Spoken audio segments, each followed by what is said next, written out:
and welcome back to another episode of the Composer Kate podcast. My name is Kate, and today we're looking at a piece called Reflections.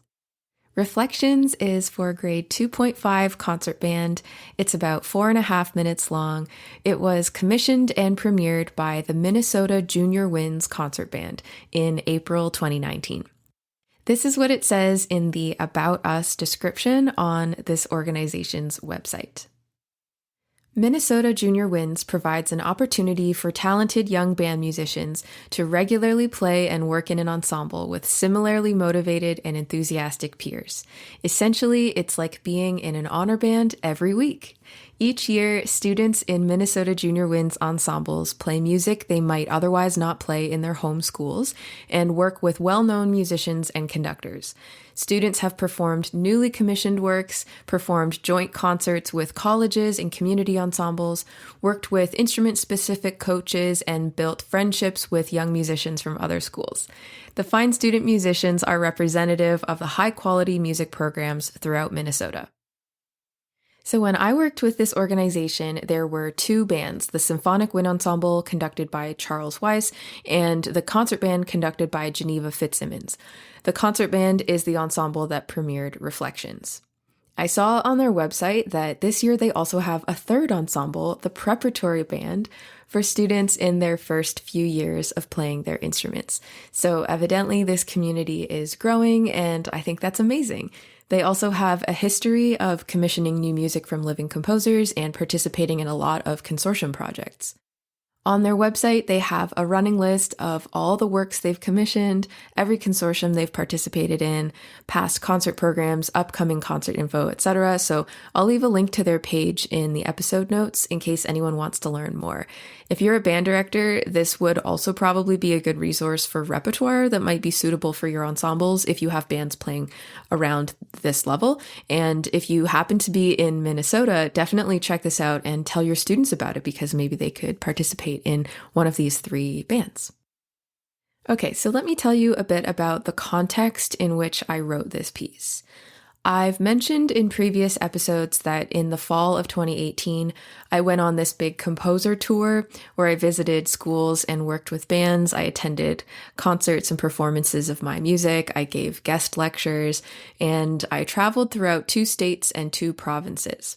This was also the time frame that I had to work on this commission, which was due at the start of February 2019, leaving me only a month to finish up once I got back from the tour at the end of December. So any downtime that I had between workshops or while I was traveling, I was working on this piece. It's really cool to think back to this time because I essentially came up with this entire piece on the road. I used pianos in school band rooms and student practice rooms while I was visiting different places, and all of the melodies and concepts were created while I was on tour, working with ensembles on my existing music. Even the title came from this experience because I was in such a reflective mindset while getting the opportunity to hear so much of my music played by all these different people in so many different places, traveling to different places I'd never been to before. And all of this was within my first year of going full-time as a composer. So it was a really big deal to me, and I was feeling very grateful, optimistic, energized, and just very motivated to keep going. And I think all of this came through somehow in this piece that I wrote. I remember working on this in a practice room at one of the schools I was visiting, and I caught some students peeking through the narrow little practice room window to see what I was doing.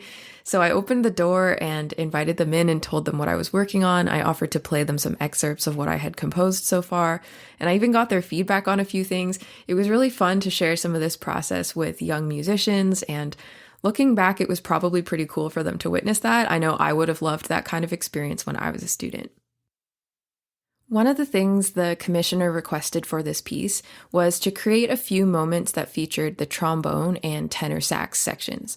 These were sections within the band at the time that were particularly strong, and since these instruments are not typically featured melodically within pieces at this level, or not as often anyway, it was important to find a way to incorporate this in a way that would still be approachable for other bands in the future that didn't necessarily have these strengths in their ensemble.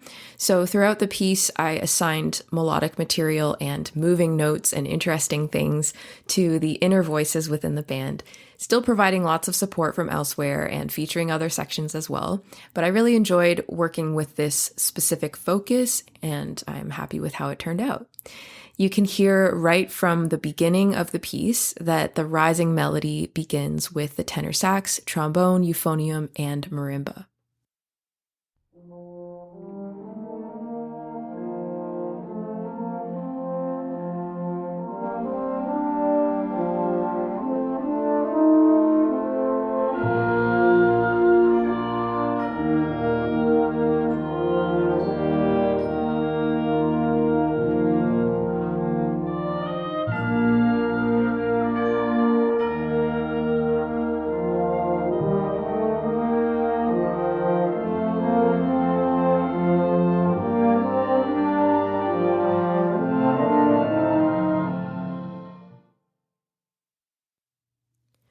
All throughout this piece, I took my musical ideas and played around with the concept of reflections.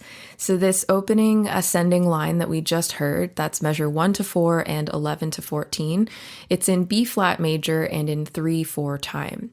But this same material comes back at measure 57, this time in C major and in 6/8 time. So the rhythmic pattern is a little different. So let's listen to that now.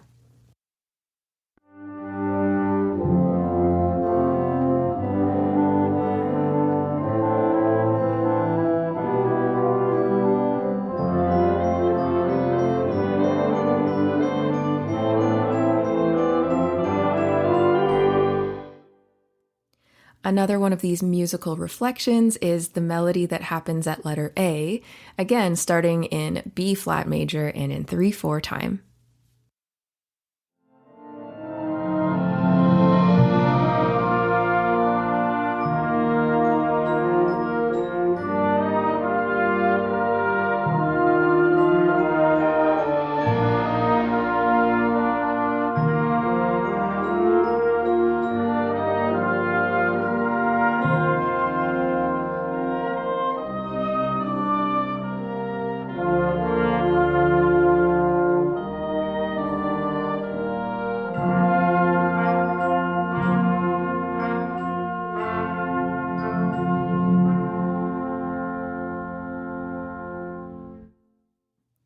And this one comes back again at letter D, but in the new key of C major and slightly modified rhythms since we're now in 6/8.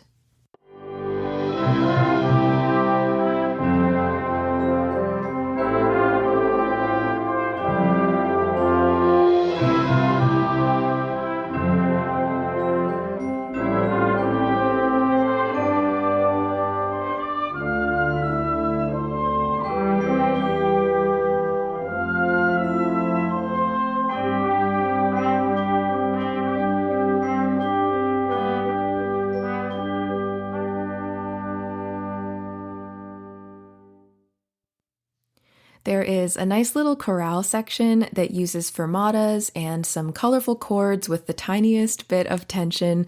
The first time it happens is at letter B, and it sounds like this.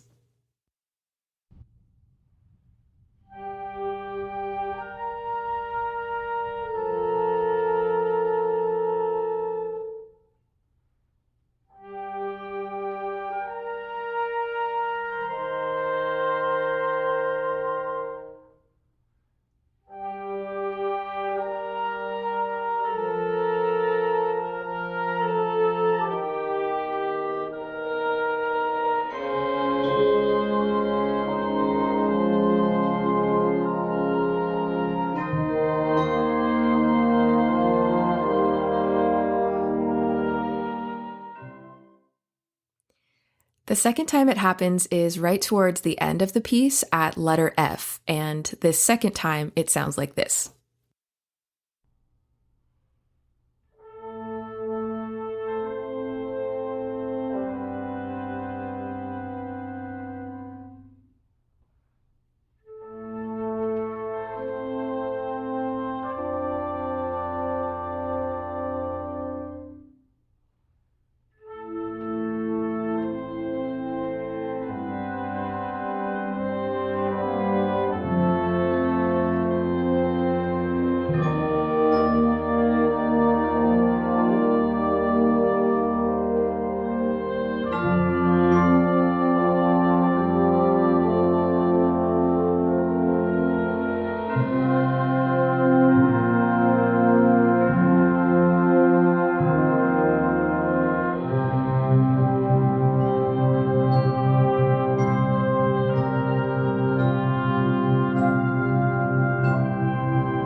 And just for fun, here's a clip of me working on this part on a slightly out of tune piano. Personally, I really like revisiting how my ideas transformed from the piano to the full concert band, and I hope you enjoy hearing it too.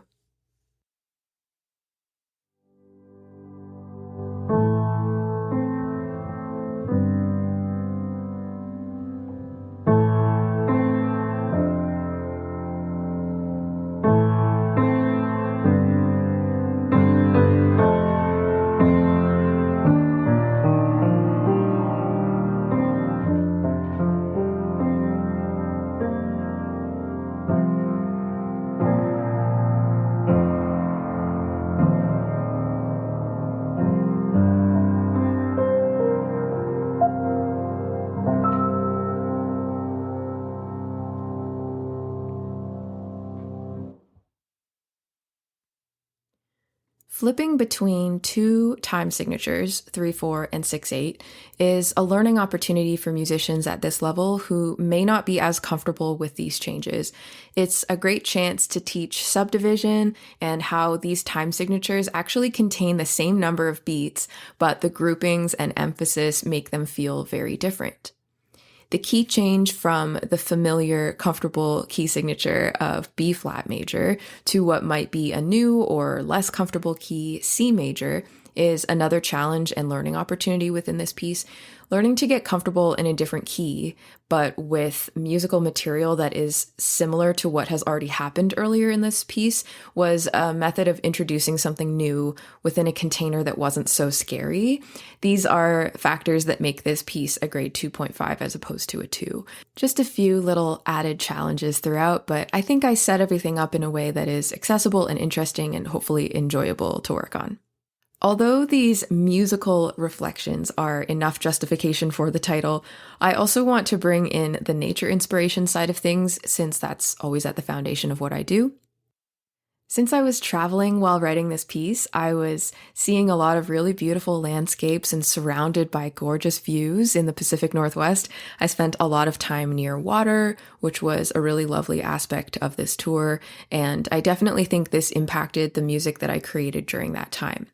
Imagine looking out at a view of a beautiful mountain scene or a sunset or a tree line, and then seeing that image reflected in the water. The colors and contours are there, but depending on the stillness or movement in the water, there might be some distortion or rippling of the image. Sometimes when we're lucky, we get to see an almost mirror-like reflection of something in perfectly still water, but most of the time the reflection is altered in some way. So this is something that I was thinking about when working on the piece reflections, and it's something that I notice whenever I'm spending time near water. Hopefully this gives you some more insight into what inspired this piece. The world premiere of Reflections was in April 2019 on a concert featuring both of the Minnesota Junior Winds bands. I love concerts that include multiple bands. Sometimes they get to watch each other's performances, and it's just a really nice vibe to have more people out supporting one another. On my website, currently, there are 2 recordings of this piece. One is audio only, and it's from a recording project at Arizona State University conducted by Malcolm Jones. There's also a video recording from a performance by the Hopkins West Wind Concert Band, which is a community band in Minnesota that participated in a small consortium for this piece.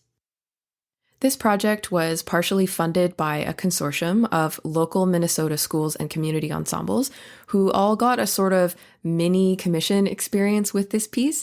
After the world premiere by the Minnesota Junior Winds Concert Band, these other ensembles got their turn working on the piece, and they got to pay a participation fee that made it much more accessible than funding an entire commission on their own.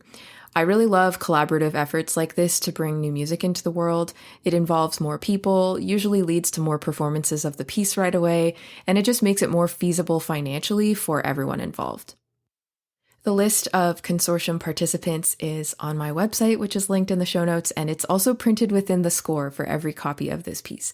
So I just want to say a big thank you to these communities for helping to make this project so successful. All right, that's it for this episode on reflections. This is a bit of a shorter episode than some of my previous ones. I think there are pros and cons to both shorter and longer episodes. If you have any feedback for me on this aspect of this podcast, feel free to reach out and let me know what you think. If you're interested in taking a look at the score for Reflections or purchasing a copy for your own library, please visit katenishimura.com, where you can access all of my concert music and learn more about me and my work. If you've enjoyed the Composer Kate podcast, please spread the word in your community and help me grow my audience. Thank you so much for listening, and I'll see you in the next one.